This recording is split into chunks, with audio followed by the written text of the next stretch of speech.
अस्सलाम वालेकुम जी, this is रूबा अरूज और आप लोग देख रहे हैं नियो डिजिटल। नाज़रीन, डॉलर की कीमत ने एक मरतबा फिर से उड़ान पकड़ ली है और जुमेरात के रोज़ देखा गया कि डॉलर की कीमत जो है वो 2500 रुपये एकदम से बढ़ गई और शहरी खासे परेशान नज़र आए। स्पेशली पाकिस्तानियों को ये फ़िक्र लाहक हुई कि अब डॉलर की कीमत बढ़ने से आखिर वो कौन सी चीज़ें हैं जो मज़ीद महंगी हो जाएंगी। साथ ही साथ ये भी देखा गया कि जो हमारी ख़जाना की टीम है, वज़ीर ख़जाना है इसहाक डार, उनके बयानात भी खासे जो है वो परेशान कुन थे।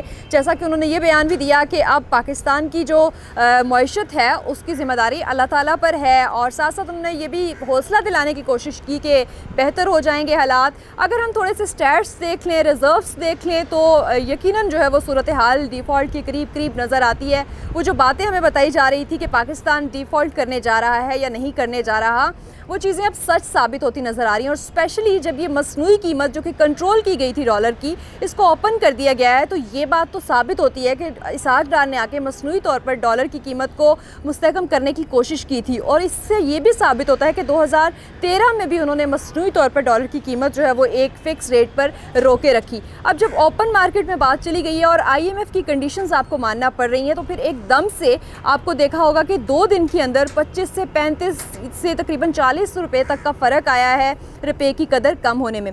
अब कुछ अगर हम स्टैट्स की बात करें तो जो रिज़र्व्स हैं जिनको हम ज़र मुबादला कहते हैं पाकिस्तान के, वो इस वक्त 4 अरब डॉलर आपको मिलेंगे। और जो स्टैट्स हैं, बल्कि आज की रिपोर्ट्स कुछ ये भी कह रही थी कि इससे भी कम हो गए, क्योंकि पाकिस्तान को बहुत सी ऐसी इंस्टॉलमेंट्स हैं जो कि पे करनी है, जो कि वो इंटरनेशनल लोन्स की सूरत में ले चुका हुआ है।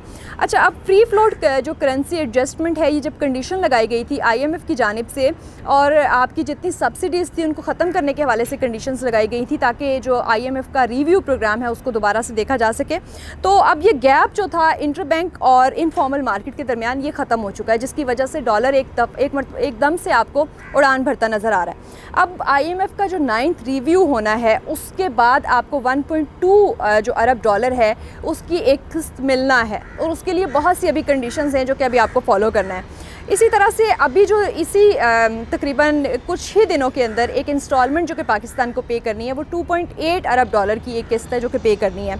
अब प्रेशर किस चीज़ पे आएगा? प्रेशर आएगा इम्पोर्टर पे आएगा, उसके साथ ही साथ ये प्रेशर आएगा कि आप बिजली की कीमतें बढ़ाएं, पेट्रोल की कीमतें बढ़ाएं, गैस की कीमतें बढ़ाएं, तो एक आम सारिक पर इसका बहुत शदीद असर पड़ने वाला है। मंडे तक आपको सूरत हाल क्लियर होती नज़र आएगी, क्योंकि मार्केट में ये जो डॉलर की कीमत में एकदम से इजाफा हुआ है उसके असरात नज़र आना शुरू हो जाएंगे। अब पेट्रोल, इलेक्ट्रिसिटी और गैस की प्राइस के साथ साथ अगर हम ये देखें कि जो इम्पॉर्टेड आइटम्स हैं जो कि हम दूसरे ममालिक से दरामद करते हैं, उनकी कीमतों में भी एकदम से इजाफा होगा। और स्पेशली वो जो बेसिक नेसेसिटीज़ हैं, खाने पीने की शय खुर्दनोश हैं, उनकी कीमतें बहुत ज़्यादा बढ़ जाएंगी। फिर इसी तरह से आपका जो स्टैट्स कहते हैं कि इसी साल के दौरान, स्पेशली जब से रिजीम चेंज हुआ, गवर्नमेंट चेंज हुई, तो जो बाइंग पावर है कस्टमर की उसमें भी 30% तक कमी देखने में आई है। और अगर हम इन्फ्लेशन की बात करें तो वो तकरीबन जो बढ़ने का इम्कान है, जो अदादो शुमार कहते हैं, वो 36% तक महंगाई ज़्यादा होने का इम्कान मौजूद है। इसी तरह से अगर हम थोड़ा सा IMF का जो प्रोग्राम जिसके तहत अभी ये कंडीशंस हम मान रहे हैं उसको देखें, तो ये जुलाई 2019 में शुरू हुआ था पाकिस्तान तहरीक इंसाफ की गवर्नमेंट के दौरान, जो कि उन्होंने भी लेट कर दिया था IMF के पास जाना। उस दौरान जो मायदा हुआ था उसके मुताबिक आपको 6 अरब डॉलर मिलना थे। पाकिस्तान तहरीक इंसाफ की गवर्नमेंट में 3 अरब डॉलर जो है वो मिल गए थे, लेकिन बाकी जो है वो उसके लिए कंडीशंस लगा दी गई थी। अब हम अगर देखें 2022 में जो डिमांड की गई थी IMF की जानिब से सब्सिडी ख़त्म करने की, उसको पूरा किया गया। अब ये डिमांड आई कि आप डॉलर को ओपन करें, इसको भी पूरा कर दिया गया। और अब ये भी डिमांड मौजूद है कि 50% जो आपका बजट होगा वो अखराजात की मद में रखा जाएगा और 50% जो बजट होगा वो अक्सात आपके जो कर्ज़े हैं उनको वापस करने की मद में रखा जाएगा। नाज़रीन, यहाँ ये समझना खासा ज़रूरी है कि क्या IMF की जो शराइत हैं वो सिर्फ जो IMF की जानिब से कर्ज़ा मिलना होता है उस पर आयद होती हैं, या फिर दूसरे ममालिक भी, दोस्त ममालिक भी जो कि आपके रिज़र्व्स में हेल्प कर रहे होते हैं, सिर्फ पैसे अपने पैसे जो है वो आपके अकाउंट्स में रखवा के आपका जो रिज़र्व है उसको पूरा कर रहे होते हैं, उस पर भी ये शराइत आयद होती हैं।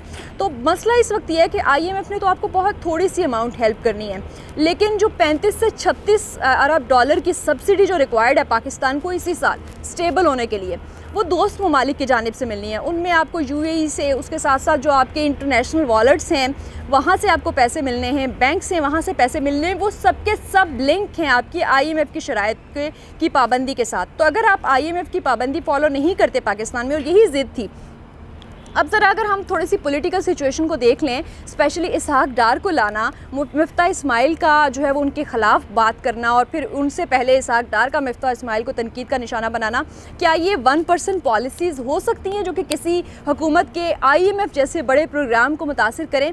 तो ये चीज़ यहाँ जानना ज़रूरी है कि कहीं ना कहीं रिजीम चेंज तो खैर हुआ, PMLN की गवर्नमेंट आई, PDM की जो एक मखलूत गवर्नमेंट आई, उसके बाद भी बहुत से रॉन्ग डिसीजंस लिए गए।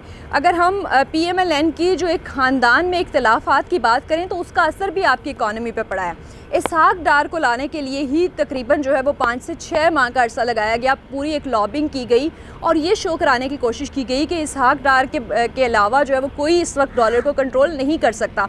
तो ये पूरी एक प्लानिंग हुई थी। मिफ्ता इस्माइल इस वजह से ही बहुत ज़्यादा आपको कुछ दबे लफ्ज़ों में अपनी ही जमात के ख़िलाफ़ बयान देते भी नज़र आते थे। तो अब वो सारी बातें सच साबित हो गई हैं, स्पेशली जब आपने गैप ख़त्म कर दिया है ओपन मार्केट का और जो इंटर बैंक का। तो ये गैप ख़त्म होने के बाद अब ये सारी प्लानिंग्स तो सामने आ चुकी हैं। अब इम्पॉर्टेंट ये है कि अगला कौन सा ऐसा स्टेप होगा जिसकी वजह से हम अपनी मईशत को, पाकिस्तान की मईशत को बेहतरी की तरफ लेके जा सकते हैं। इस वक्त कंट्रोल तो नहीं कर सकते। तो फ़िलहाल तो आप लोग रेडी रहें, एक जो महंगाई का एक लहर एक दफ़ा आपको फेस करना पड़ेगी, उसके लिए बिल्कुल हर पाकिस्तानी को तैयार होना पड़ेगा। अपनी बाइंग जो पावर है उसको थोड़ा सा रिड्यूस करना पड़ेगा क्योंकि ऑलरेडी 30% तो कम हो गई है, 36% इन्फ्लेशन दोबारा से आ रही है। पेट्रोल महंगा होगा, ऐसे में आपको चीज़ें मैनेज करके चलना पड़ेंगी। हाँ, जब जैसे ही आपको IMF की शराइत या उनके रिव्यू प्रोग्राम के बाद आपकी जो एक फ़र्स्ट ग्रांट है वो बहाल हो जाती है, तो फिर आपको दूसरे दोस्त ममालिक से भी कर्ज़े मिलना शुरू हो जाएंगे और कुछ चीज़ें स्टेबल होने लग जाएंगी। लेकिन दरमियान के ये जो 3 से 4 माह होंगे वो भी अगर राइट डिसीजंस लिए गए तो वो आवाम के लिए खासे मुश्किल होने वाले हैं और इसकी वजह से ना सिर्फ आवाम पिसेगी बल्कि वो जमातें जो हुकूमत में हैं उनकी जो एक पब्लिक लेवल पर पॉपुलैरिटी है, उनका जो आगे इलेक्शन कैंपेन है उसमें भी खासा फ़र्क पड़ेगा।